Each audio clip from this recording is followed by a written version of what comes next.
परमेश्वर के अति पवित्र नाम की महिमा हो। आप सभी का मसीह यीशु के नाम से हम आज के वचन में स्वागत करते हैं।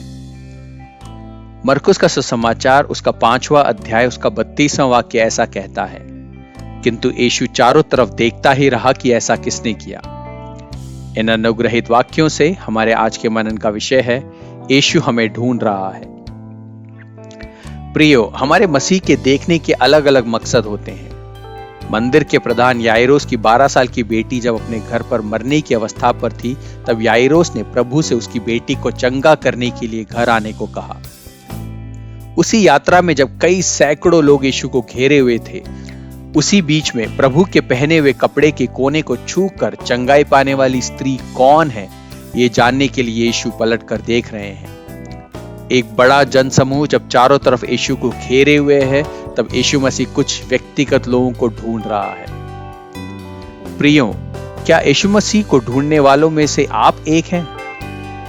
बड़प्पन का भाव पर छोटा हृदय रखने वालों को यीशु नहीं ढूंढ रहा। बड़ी भीड़ में ऊंची आवाज करने वाले और कोलाहल मचाने वालों को यीशु नहीं ढूंढ रहा। भेदभाव और पक्षपात करने वालों को यीशु नहीं ढूंढ रहा। आज के समय के हालात ऐसे हैं कि जिन्हें वचन सुनाना है वो राजनीति कर रहे हैं, और जिन्हें राजनीति करनी चाहिए वचन लेकर घूम रहे हैं। एक राजनेता जो हरकत नहीं करता, वैसे काम आज प्रभु के सेवक कर रहे हैं। ऐसे लोगों को प्रभु नहीं ढूंढ रहा। लेकिन इन सब के विपरीत यीशु मसीह की कपड़े का कोना भी छूने को मिल जाए, ऐसे प्रभु की चाह रखने वाले को आज मसीह ढूंढ रहा है। प्रियो, अगर हम मरकुस का सुसमाचार उसका 5वां अध्याय उसका 26वां वाक्य देखेंगे तो हम पाएंगे कि यह स्त्री बहुत दुखी और पीड़ित थी, और सारे उपाय अपनाने के बाद भी पूरी तरीके से हारी हुई थी। उसे समुदाय में लोगों के बीच में आने की अनुमति नहीं थी। पिछले 12 साल से समूह ने उसे तू अशुद्ध है कहकर लांछन लगाकर अलग रख रखा था। लेकिन अब वो इन सब से निकलना चाहती थी। वे ऐसा सोचने लगी कि मसीह मुझे छू कर बदल दे तो मैं उसका इंतजार नहीं कर सकती। अब मैं कुछ भी हो जाए, मैं खुद मसीह को छूंगी और चंगाई पाऊंगी। ये जिद उसने ठान ली थी। बड़ी भीड़ के बीच में से उसने अपनी योजना को पूरा किया।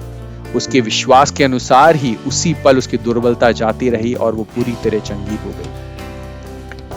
बहुत ही जल्दी में यीशु उस भीड़ में से गुजर रहे थे ताकि याईर की बेटी को चंगा करने के लिए पहुंच सके।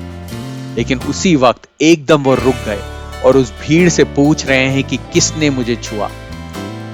उस भीड़ में से छुपकर निकलने की जगह वहां बड़े ही भय और आदर के साथ ये स्त्री मसीह के सामने आती है।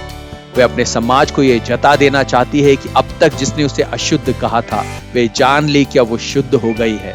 आज वो अपवित्र नहीं है। जो अशांति के साथ प्रभु के पास आई थी, अब वो प्रभु से शांति पा चुकी है। यही सभा को बताने के लिए मसीह उस स्त्री को ढूंढने के लिए वहां रुके रहे थे। अगर हम भी चाहते हैं कि हम मसीह के खोजियों में गिने जाए, तो हमारे लिए जरूरी है कि हम परेशानी में हार मानने वाले ना बने, पर मसीह ने जो हमारे साथ किया है उसका कितना ही बड़ा मूल्य हो, उसको समझने वाले बने। उसके पास आने के विरुद्ध जितनी ही परेशानियां हैं, उस पर जय पाने वाले हम बने। इस दुनिया के साथ इसकी हवा में बहने वाले नहीं, लेकिन उसकी बुलावट के लिए तैयार रहने वाले बने। जब वो पुकारे तो हम कह सके, प्रभु मैं यहां हूं।